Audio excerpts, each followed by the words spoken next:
Игра, объединяющая семьи, города и страны. Такой футбол на Якутия-24. Я Андрей Погорелов, и мы говорим только о футболе. Сегодня у нас необычные гости, футбольная пара. Никита Кузнецов, Екатерина Михеева. Здравствуйте. Очередной игровой день чемпионата мира по футболу не преподнес сенсации. Марокканцы показали убедительную игру, но в очередной раз им не повезло. Но тем не менее они уступили Португалии. Гол на счету Криштиану Роналдо. Сборная Испании также с минимальным счетом обыграла иранцев. Мяч забил Диего Коста. Уругвай предсказуемо был лучше саудитов. Они победили со счетом также 1-0 после этой победы. В их копилке 6 очков, как у сборной России, но они находятся на втором месте в группе А. И именно эти команды сыграют друг другом в следующем туре, то есть сборная России и сборная Уругвая. Что это значит для нашей сборной, для Уругвая? Кто из этих команд, скорее всего, будет играть на победу, либо будут довольствоваться ничьей? Но в случае ничьей все-таки Россия займет первое место. Вот каковы ваши мнения по этому поводу? Ну, я думаю, что Россия уже и так много сделала. 2 победы, 8 голов – это очень много. Для меня так кажется. Ну, думаю, что будут играть, наверное, в свое удовольствие в первую очередь. И все, и им не важно будет там ничья, мне кажется, или проигрыш, или победа. Ну, не знаю, мне кажется, будут отсиживаться.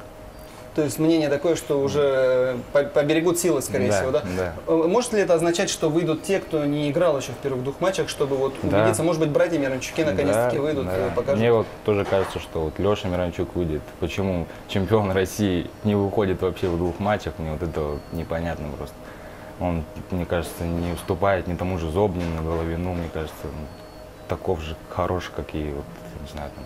Ну, 8 мячей в 2 матчах, да, это мы повторили рекорд определенный, да? Вот кто из нападающих, Кать, по твоему мнению, Кавани, Суарес может преподнести больше, наверное, неприятностей для защиты сборной России? Ну, Суарес, наверное, скорее всего, потому что у него зубы острые, конечно. Вот. А так они более, как бы, оба хороши, опытнее. Ну, мне кажется, такой, когда может, когда не может, когда попрет, когда не попрет, мне кажется, такой. А Кавани, он больше создает, более мне кажется. Стабильный? Ну да, стабильный и более создает, мне кажется. Отдает там меньше голов, мне кажется. Ну, за ПСЖ, конечно, он там лидер. А сейчас, видите, тут 2 их. Ну, каково, Никита, у тебя есть определенный опыт тоже выступления, да? Каково, когда на поле находится 2 лидера, предположим? Либо вот остальной команде проще играть, когда один лидер на поле, либо когда их 2. И как между собой вообще лидеры играют? Ведь это на самом деле тоже сложно. Это и Кавани, и Суарес, они между собой, наверное, ну все-таки, хоть они в одной команде, но все-таки соперничество некое идет. Ну, конечно. Ну, для меня так лучше, чтобы был один лидер. Одного лидера выпускаешь, и он тащит команду. А когда 2, один говорит тому, другой говорит этому, сделай другое. И как-то каламбур получается. Вот для меня вот это вот такое вот понятие. Я вот не знаю. Ну, играют, пускай играют. Ну вот в группе Б сыграно уже 2 матча. Испания, Португалия по 4 очка. Испания в первом матче с Португалией разошлись ничьей. Во втором матче свои победили. Да. У Ирана после 2 игр 3 очка. Для Марокко чемпионат уже закончен, несмотря на то, что одна игра еще остается, да, но она больше носит формальный характер. Смогут ли иранцы вообще зацепиться, скажем так, за выход из группы? Хотя они тоже показывают достаточно хороший футбол. Ну, Ирану уже нужна только победа же, правильно? Я думаю, Португалия не отдаст. Не отдаст эту победу, не отдаст этот выход из группы. Думаю, Португалия и Испания выйдут. Португалия выйдет со 2-м местом, а Испания выйдет с 1-го места. Испания с 1-го места. Ну, вот, это мой прогноз. Россия и Египет уже обеспечили себе выход в 1/8 финала, и они сыграют, наша сборная сыграет либо с Португалией, либо с Испанией, если Иран не преподнесет сюрпризов, да, неких. Да. Вот с кем было бы, наверное, удобнее играть нам? Я думаю, что с Португалией. Она такая команда, не знаю, более такая, не то что собранная, как бы, там меньше звездных игроков, как в той же Испании, там, Иско, там, который поигравший в Реале. Что в Португалии? Там один Роналдо, лидер, и все, он и забивает. Там. В 2 матчах 4 мяча, это его мячи. Ну, не знаю, для меня лучше с Португалией играть. Кать, ну ты согласна, вот Криштиану Роналдо, он действительно лидер своей команды, только он пока забивает в своей команде. И нам удобнее с португальцами играть все-таки или с испанцами, где каждый может отличиться и вне зависимости? Ну, думаю, с португальцами как бы они больше дают играть, как бы, и нет шанса то, что они нам забьют или мы им забьем. Ну, вот статистика личных встреч, кстати, для нас с Португалией сказывается достаточно удобно. Мы и выигрывали, ничего. И проигрывали, да, но с испанцами статистика все-таки чуть похуже. Конечно. Криштиану Роналду забил марокканцам, да, и обогнал в списке бомбардиров Дениса Черышева. До этого у них было по 3 гола. У португальского лидера 4 гола в 2 матчах. Отрадно, что 2 мяча на счету Артема Дзюбы. Вот, и по вашему мнению, есть ли шансы у наших ребят, у Черышева и у Дзюбы, закрепиться в этом списке? Безусловно. Мне кажется, Черышев еще даст бой всем. И с теми же уругвайцами, и когда они выйдут из группы, мне кажется, Черышев сейчас на высоком уровне. Показывает такую игру, но он же и играет в Испании, правильно? Ну, мне кажется, и показывает такую игру, уровень команды своей, вот Вильярреал он показывает, да? Ну, мне кажется, он, да. Но вот если мы будем играть с Испанией, для Черышева это будет отдельная история, он воспитанник испанского футбола, как он сам признается, в душе он все-таки россиянин, но менталитет у него испанский, и для него это будет что-то нечто. Вот ему в этом случае будет проще играть с испанцами, вот он знаком больше всех, наверное. Мне кажется, что да, но ему будет удобнее, а нашим-то ребятам, мне кажется, не... Но сегодня состоятся еще 3 матча. В группе С сыграет Дания с Австралией, Франция и Перу. А в группе Д Аргентине предстоит обыграть лидера группы Хорватию. Да, вклинится ли в борьбу здесь проигравшей команды свои первые матчи? Это, в частности, касается Перу и Австралии. Вот в группе С Франция и Дания у них по 3 очка. После одной игры у Австралии и у Перу по 0 очков. Смогут ли они составить конкуренцию? Ну, австралийцы сыграли с французами довольно-таки очень неплохо. Франция, можно сказать, отскочила от ничьи, от поражения. Ну нет, не от поражения, от ничьи, более, можно сказать. Погба там забил, конечно, такой гол.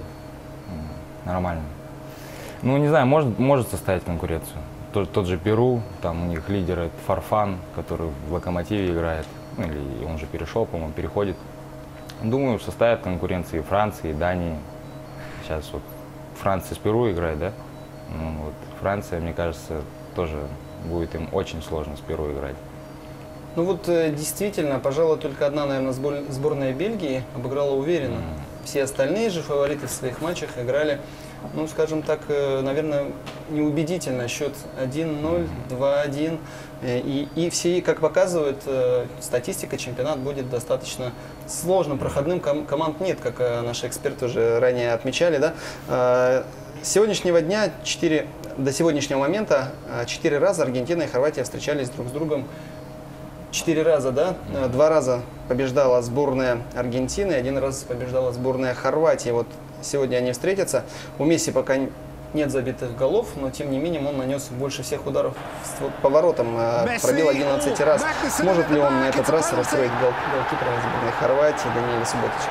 Да, я думаю, что он настроится на игру. На забитый пенальти, мне кажется, даст ему чуть больше мотивации, еще больше уверенности. Ну и так уверенности навалом, так еще больше будет, мне кажется.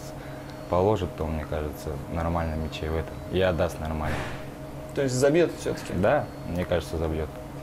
Ну, Аргентина провалила свой первый матч с Исландией, да, но здесь, наверное, больше сказать, что Исландия заслужила эту ничью, да, и в очередной раз показала свою Месси-зависимость, если это так можно назвать. Да. Вся команда играла на Месси, вот как раз-таки возвращаясь к вопросу лидера. Насколько это оправданно играть на лидера, либо вот есть такие моменты в истории, когда тренер все-таки решался на такой шаг, садил лидера, и команда играла лучше без него, потому что каждый делал свое дело. Ну да, такая вот, если вот Аргентину взять, да, все играют на Месси, ну что, вот и он играет, он собирает всех, а эту передачу они не создают.